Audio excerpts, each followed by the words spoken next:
ภาพถึงผู้ใหญ่และกระบ่าวลาวผู้ที่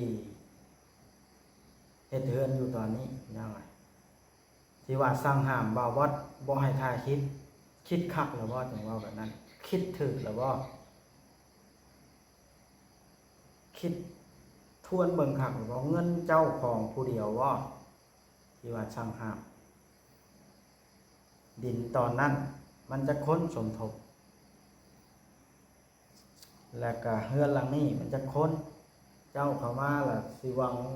กลางสั่งห้ามนู่นห้ามนี่ห้ามได้อย่างไรคือได้อย่างไรพี่น้องในเมื่อมันหลายคนสมทบเข้ามามันหลายคนพี่น้องบอกว่าเข้าไปตามหน้าที่ผู้ใหญ่เพิ่นสั่งเข้าไปเนาะเจ้าของผู้ซื้อดินเนี่ยว่าง่ายก็สั่งเข้าไปนะผู้ออกทึนทำอิฐเลยให้เข้าไปนะสมมุติว่าผู้ใหญ่ผู้ที่ให้คอยเข้าไปนี่เพิ่นโมโหบ่พอใจสั่งมั่งออกซะเฮือนน่ะบ่ต้องปลูกในดินคอยมันสิบ่เกิดเรื่องใหญ่บ่ซะพี่น้องสมมุติว่าแบบนั้นคิดได้จังได FC มีความคิดเห็นได้จังคิดเห็นแบบใดแน่พี่น้องที่ว่าสั่งห้ามกันแบบนั้นบ่บอดละงึดตอนนั้นบ่บอดก็บ่ได้เฮ็ดหยังตามอำเภอใจเข้าไปกับผู้ใหญ่เพิ่นสั่งให้เข้าไปเนาะบ่บอดย่านแต่มันเกิดเรื่องเกิดราวขึ้นแล้วผู้ใหญ่สิทะเลาะกันนี่นะบ่บอดบ่อยากให้เกิดเหตุแบบนั้นว่าเงินเฮ็ดเฮือนน้องโอสมทบดินนี่มันหลายเจ้าสิมาเจ้าที่เจ้าการห้ามผู้นั้นผู้นี้นี่มันถูกต้องบ่คันเจ้าเก่งอีหลีเนาะสิต้องการส่วนตัวเป็นเจ้าที่เจ้าการผู้เฮ็ดเฮือนนี่เจ้าไปซื้อดินตอนไม้แล้วคนเอาไม้เจ้าไปเฮ็ดห้ามค่อยบ่ให้เขาถ่ายนี่ค่อยสิบ่ไปถ่ายแม้แต่โยกอย่างหนึงไปเจ้าสิห้ามคณะก็เลยอยากให้เพิ่นนี่ถามว่าบ่าวเล่าแน่โดยบ่าวเล่ามีเรื่องอยากลมน้ำเนาะแล้วก็แชทนะตอบแชทบ่าวเล่าแน่เนาะเครียดบ่าวเล่าให้บ่าวเล่าบ่จังไดก็คุยกันแน่เนาะก็อยากฮู้คือกันอันนี้ก็เนาะบ่ตีอยากฮู้เนี่ยก็คือเพิ่นมาก็จะฮู้คือมื้อนี้แหละเพิ่นมาออกชื่อว่ามีเจ้าของชื่อดินนี่ 20,000 แม่นอยู่ 20,000 เนาะเราฝากมา 20,000 นั่นแหละแต่ว่าเราบ่ประสงค์ออกนามพอมามื้อนี้เรามาประสงค์ออกนามเราบ่ฮู้คือกันว่าสาเหตุคือหยังจุดประสงค์คือหยังนะเนาะแต่เพิ่นทางก็บ่จักเนาะทางก็บ่จักเรื่องราวเนาะแต่ผู้จักคือกันนั่นท่านว่าเพิ่นสิมาซอยน้องโอบ่เฮ็ดของน้องของน้ำเพิ่นครัวบ่หรือจังได๋ก็เบิ่งไปเลยแต่บ่ฮู้ได้อันนี้ก็บ่ฮู้คือกันยังมีดราม่าเปล่ายังยังมีดราม่าในตอนนี้ดราม่าเรื่องไหนอีกบ้านเรื่องแนวนี้เด้ออันนี้บ่ล่าสิว่าออกสื่อเลยเนาะสิเป็นหยังก็สร้างเด้อเปล่ายังจัดได้เต็มที่คือทางผู้ใหญ่ใจดีนี่เพิ่นว่าบ่ยังให้คือไอ้พิมพ์นี่นะเราว่าบ่ยังให้มาซอยน้องโอแล้วนะเราอันนี้โอ้สิรับผิดชอบเองล่ะฟังนำกันนะรับผิดชอบเองแต่กระทั่งบ่าวบอสนำอีกได้บ่าวบอสก็สิบ่ให้มาถ่ายนี่ว่าซั่นเพิ่นเว้าบ่เพิ่นเว้าอันนี้ผู้ใหญ่ผู้เฮ็ดเฮือนนี่แม่นผู้ใหญ่ผู้เฮ็ดเฮือนเพราะว่ามันเกิดปัญหาดราม่าอะไรนะพี่น้องเกิดปัญหาดราม่าแบบมันปั่นกันลายยังประมาณนี้แหละนู่นนั่นนี่เนาะแม่นมันหลายอย่างหลายแนว FC ก็น่าสิเข้าใจดอกโดยอันนี้เฮาก็เว้าตามมันผู้รักผู้ใหญ่ที่เพิ่นเพื่อนอย่าลืมกดติดตามเพื่อเป็นกำลังใจให้ผมด้วยนะครับทุกคนขอบคุณมากๆครับเอาพี่น้อยในเบิ่งคลิปนี้แล้วมีทานFCมีความคิดเห็นว่าจังได๋แน่พี่น้องเนาะมาวัดก็ได้เบิ่งคลิปแล้วก็เลิกแล้วนี่นอนก็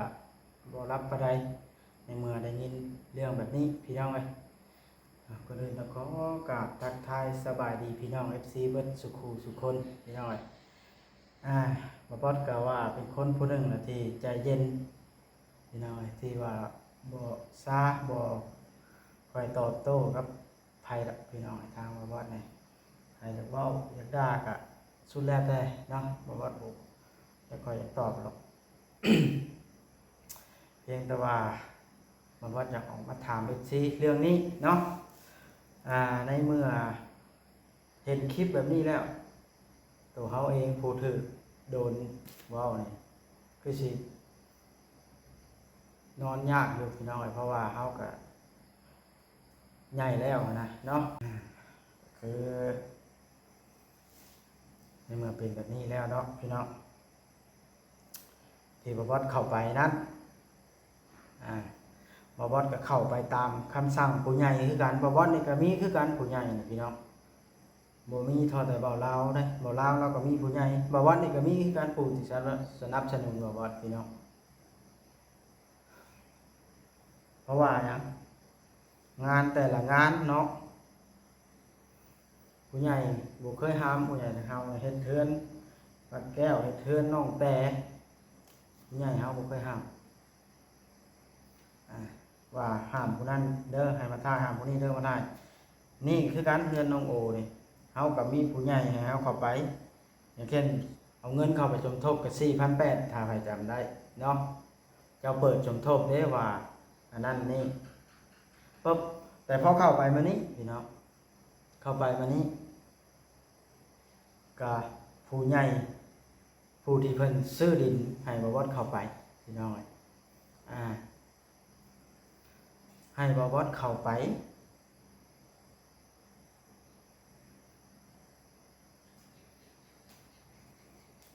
บ่วัดก็เลยเข้าไปพี่น้องแต่พอผู้ใหญ่มาเฮ็ดเทือนน้องโอนี้เบิ่งเห็นแล้วว่าอยากห้ามบ่วัดน่ะเข้าไปท้ายเราก็บ่ควรเว้าแบบนั้นออกในคลิปมีหยังคือบ่มาเว้าน้ำหลังเนาะเรื่องผู้ใหญ่เนี่ยเฮาก็มีคือกัน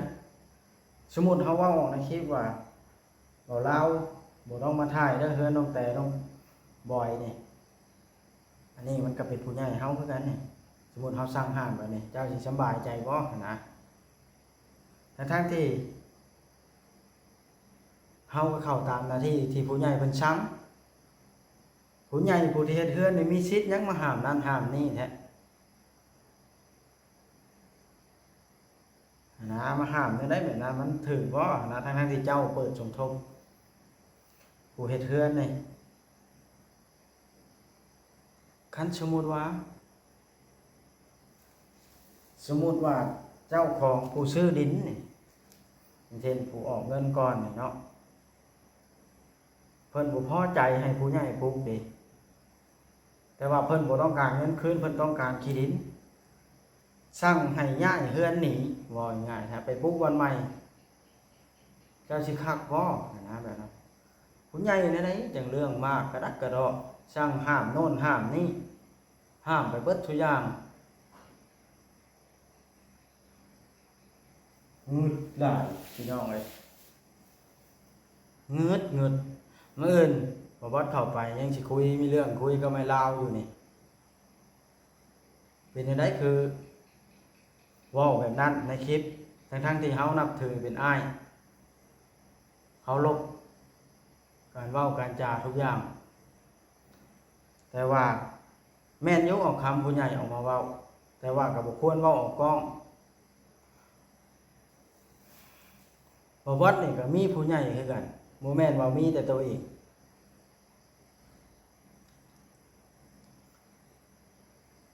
บ่วัดได้เบิ่งคลิปแล้วบ่วัดบ่สบายใจนอนก็บ่ได้พี่น้องเอ้ยบ่แม่นว่าบ่วัดนี่อยากหาดราม่าจังซั่นจังซี่เด้ออันนี้น่ะเนาะพี่น้องอยากถามความคิดเห็นจาก FC ที่กำลังเบิ่งคลิปติดตามเรื่องนี้พี่น้องเอ้ยถามความคิดเห็นว่ามันควรบ่ห้ามแบบนั้นแบบนี้ทั้งที่ตัวเองเปิดสมทบแล้วพี่น้อง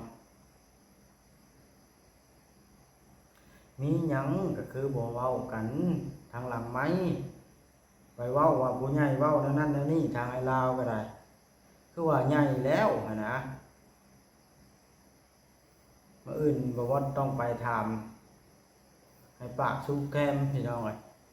จับเข้าเว้ากันโลดมื้ออื่นนี่ในเมื่อเป็นแบบนี้เฮาก็บ่คักปานใดในเมื่อเฮาก็บ่ได้เฮ็ดตามอำเภอใจเฮาไปถ่ายคลิปนั่นนี่เฮาก็ไปตามคำสั่งผู้ใหญ่คือกันผู้ที่ถือกรรมสิทธิ์ในดินตอนนั้นคือกันสิมาสั่งห้ามกันเจ้ามีสิทธิ์หยังพิลึกแท้ผู้เฮ็ดเฮือนนะมีสิทธิ์หยังกระดกกระดอกจังห้ามทุกอย่างห้ามแม้ทั้งพี่น้องเขาบ่ให้ไปอยู่ร่วมกันเป็นน้องนุ่งเขาไปนึ่งข้าวให้กินให้ดีแล้วว่ามันอบอุ่นถ้าเป็นความคิดคนทั่วไป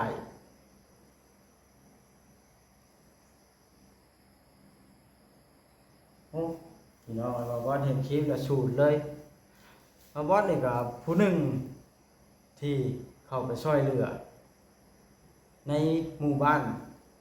เขตนั่นว่าซั่นไปเฮาก็ได้รับหน้าที่ภารกิจจากผู้ใหญ่คือกันเข้าไปแต่พอมาเห็นอ้ายลาวเพิ่นได้เว้าในคลิปบ่าวเวียงชัยมานี่บ่ว่าบ่โอเคพี่น้องเอ้ยบ่ว่านี่บ่โอเคเลยในเมื่อเป็นผู้ใหญ่น้องๆนับถือเบิดยังเว้าแบบนั้นมีหยังคือบ่ท้องกันไปเว้าคือหยังบ่ถามกันบ่เว้าแบบนั้นมันก็บ่คักแล้วว่าคือว่าใหญ่แล้วคือว่าเฮ็ด YouTube มาหลายปีแล้วนั่นก็ได้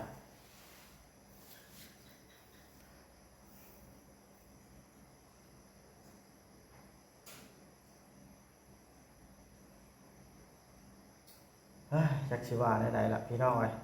เฮานี่ก็บ่ได้อยากผิดกับไผดอกมีหยังก็อยากให้เว้าปรับความเข้าใจกันค่อยเว้าค่อยจากันถ้าไปเว้าประกาศออกทั่วโลกแบบนั้นนี่มันสิคือบ่ถ้าเป็นบ่ให้เกียรติกันจังนี้บ่ให้เกียรติเพื่อนร่วมงานหั่นนะแต่คือผู้ใดผู้หนึ่งนี่เป็นผู้บ่ดีคือผู้ใดผู้หนึ่งเป็นผู้ปั่นป่วนเป็นผู้บ่ดี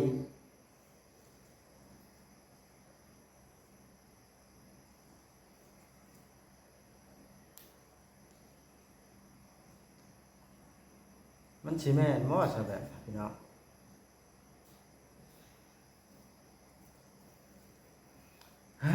จักสิว่าได้ห้ามบ่วัดบ่ให้เขาทายน่ะก็ห้ามได้อยู่บ่วัดก็บ่ได้สิทายคันว่าทายแล้วมันเดือดร้อนแต่ว่า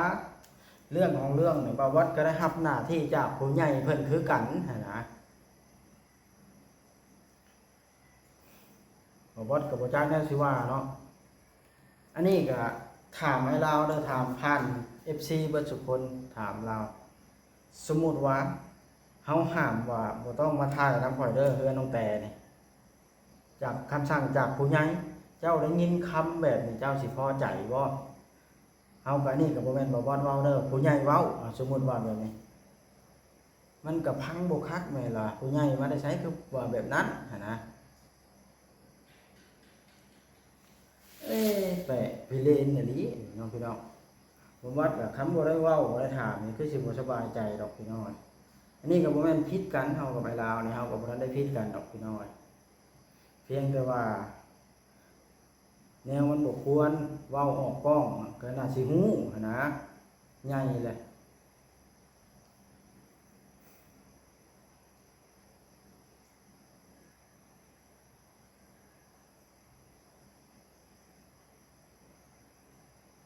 มันเป็นบ่ให้เกียรติกันโพด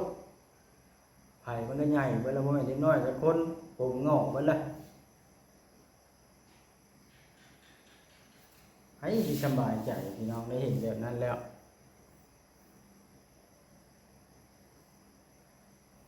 ทั้งที่ไปแต่ละมื้อเว้านัวโฮมูนหยอกกันอยู่ดีๆแต่พอผู้ใหญ่สั่งให้เว้าแล้วเว้าแล้วบ่ซั่นบ่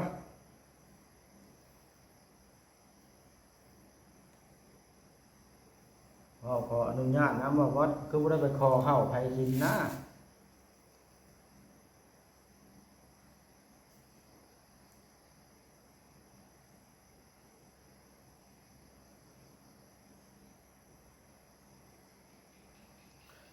เอาพี่น้องเอ้ยบ่วัดก็ถ้าเกิดว่าเว้าอันใดที่ว่า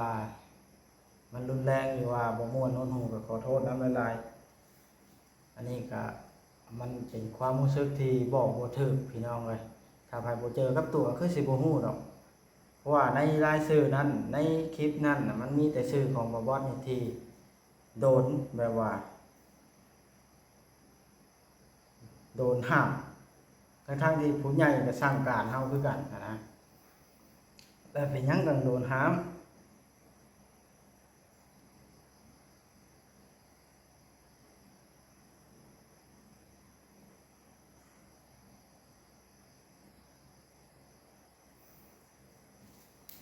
ออกมาแล้วมันอยู่บ่ม่วนนะกระตุนกระตูพี่น้องเอ้ยอ่าการที่ YouTube เนาะออกมาเว้าเรื่องแบบนี้เว้ากันแบบนี้มันก็บ่แม่นเรื่องดีดอกพี่น้องเอ้ยเนาะมีแต่เฮาน่ะอยากปรับความเข้าใจกันมีหยังก็ค่อยเว้ากันหลังไมค์มันจะบ่เป็นเรื่องเป็นราวเนาะ แม่นอยู่ผู้หลักผู้ใหญ่เพิ่นบ่มักเนาะเพราะว่าคนเฮามันมีคนเกลียดและคนชังผู้มักเฮาก็มีผู้บ่มักผู้อื่นก็มีมันแบบนี้นะให้เข้าใจเพิ่นให้หั่นแหละพี่น้องเอ้ยเพราะว่าผู้มักเฮาผู้อยากเบิ่งเฮามันก็ยังมีอยู่หั่นนะพี่น้องแม่ฮักเฮาก็มีผู้ที่หนุนหลังผู้ที่ซัปพอร์ตในหน้าที่การงานเฮานี่ถ้ามีแต่ผู้ชังเบิดไผสิเฮ็ดได้ไผสิไปไกลได้ความหมายนี่ว่าวัดหาก็มาแต่เวียกพี่น้องเอ้ยมาแต่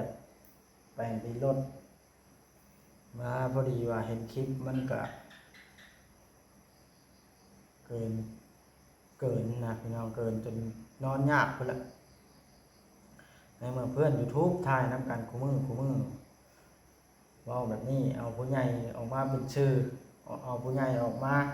ทำให้ตัวเองผิดกันนะผู้ใหญ่นี่ก็แปลกแฮงเขาห้ามหลายอันนี้พี่น้องไอ้ผู้ใหญ่เทือนห้ามทุกอย่างห้ามทุกเรื่องเงินแฮงนั่นก็ได้แม่นอยู่เข้าใจอยู่ว่าอยากให้น้องโอได้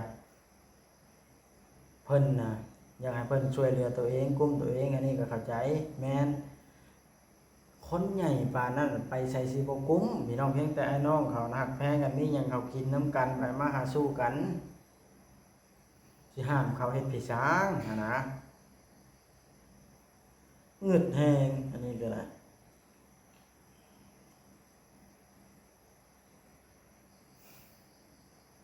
เพราะว่า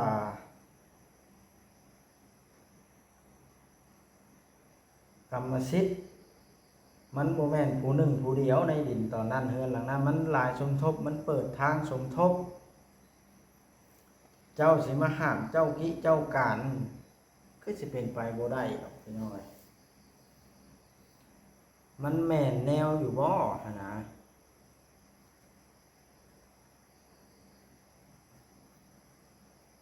คันว่าเจ้าอยากการกิเจ้าการนั่นแหละบ่ว่าสิขอแนะนำเด้อแนะนำผู้ใหญ่ผู้ที่เฮ็ดเรือนน้องโอเดี๋ยวนี้ให้มั่างเฮือนส่วนที่เป็นเงินของเจ้าของนะหนีจากหั่นบ่ต้องปลุกใส่ดินผู้อื่นคันอยากสั่งการเอาแต่ใจตัวเองปานนะให้มั่างนี้ไปหาชื่อปุ๊บแล้วบ่ต้องให้ไผสมทบนำแม้แต่บาทเดียวจังห้ามได้จังห้ามบ่วอดบ่ให้ไปถ่ายคลิปได้ฝากถึงผู้ใหญ่ผู้นั้นน่ะเด้ออันนี้ก็ได้คันว่าจะห้ามบ่วอดนะให้มั่างนี้เบิดส่วนที่เป็นของเจ้าไปซื้อดินบนไม้ละปุ๊บแม้แต่บาทอย่างเดียวนี่บ่วอดได้สิบ่ไปจี้กล้องใส่เลยถ้าสิห้ามทุกอย่างปานนะ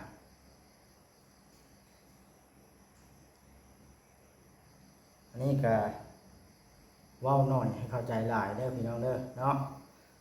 เพราะว่ามันหลายคนสมทบก็คือเห็นคือเข้าใจกันนั่นแหละอันนี้ก็บ่ว่านี่ยังบ่อยากให้เว้าลาวปานใดอยากให้ผู้ใหญ่ผู้ที่สั่งห้ามน่ะพี่น้อง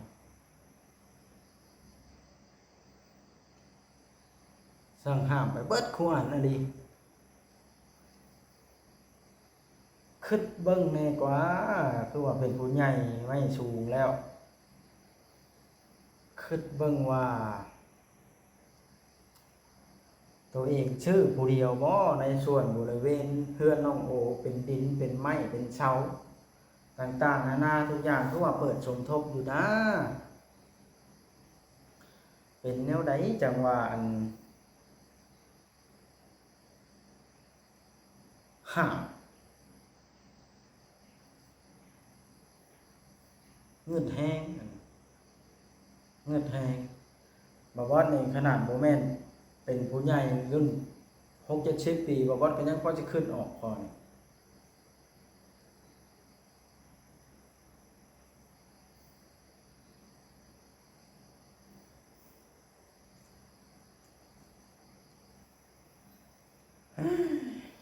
เห็นอะไรแต่แห้งผู้ใหญ่ทางบ่ว่าเนี่ยบ่ได้เคยมีนะช่างผู้นั้นผู้นี้มาห้าม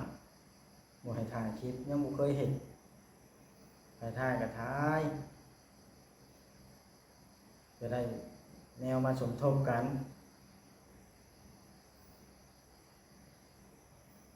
นี่เปิดสมทบเลยเพราะว่าห้ามกันมาถ่ายเงือดแห้งผู้ใหญ่เงือดแห้งเงือดแห้งบอกว่าได้ว้าวแล้วก็คือแล้วแต่ FC สิมีความคิดเห็นเด้อพี่น้องเด้อเนาะบอกว่าเชื่อว่าผู้บ่มักบ่ว่านี่นั่นใดก็บ่มักพี่น้องเพิ่นสิอธิบายมีเหตุผลหรือบ่มีนี่ก็บ่มักคือกันพี่น้องผู้ที่แพงเฮานี่เฮาสิเว้าหยังมีเหตุผลหรือบ่มีเพิ่นก็ยังแพงอยู่พี่น้องผู้บ่แพงนี่มีเหตุผลจังใดก็บ่ฟังเด้อนี่ก็ได้ฝากไว้ให้คิด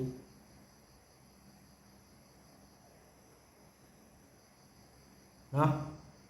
ดึกแล้วพี่น้อยข้าวเที่ยงคืนแล้วบ่ว่ายังบ่ได้นอนอยู่เห็นคลิปนั้นก็เลยอดบ่ได้ออกมาเว้าจักหน่อย3ฮ้อนมาอื่นจังสิเข้าไปแก้ปัญหานี้เพื่อหยังเพื่อบ่ให้เป็นผู้ที่ถูกกระทำผู้เดียวพี่น้องอันนี้มันบ่เป็นผู้ถูกโจมตีผู้เดียว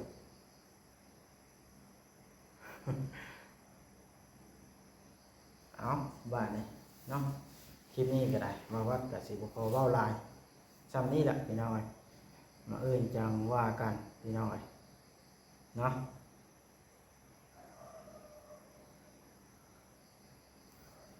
สบายดีมาวัดกับกะนั่นพี่น้อยแต่เรียกอาบน้ำก็เลยเด็กจังหน่อยแปลงรถนะจังหึงพี่น้อยแปลงตีรถแตกมือนั่นแหละก็ถ่ายมานี้เพราะเอาใส่ยางสำรองน้อยเลยไปใส่ยางเดิมที่เคยใส่แบบแต่เก่าพี่น้อยนะบ๊ายบายพี่น้องมาอื่นจังว่ากันเด้อพี่น้องคลิปนี้นะเนาะถ้าเกิดว่าวัดว่าอันใดที่ว่าก้าวก่ายที่ว่าบ่เหมาะสมบ่ม่วนนวลหูก็ขอโทษขออภัยพี่น้องที่ว่ามันไปเครื่องทานใดกันเนาะว่าลายแล้วเมื่อยพี่น้องคนเฮามันมักบ่คือกันบ๊ายบายพี่น้องฝากเป็นกำลังใจให้ทางบ่บอสเด้อพี่น้องเด้อเนาะ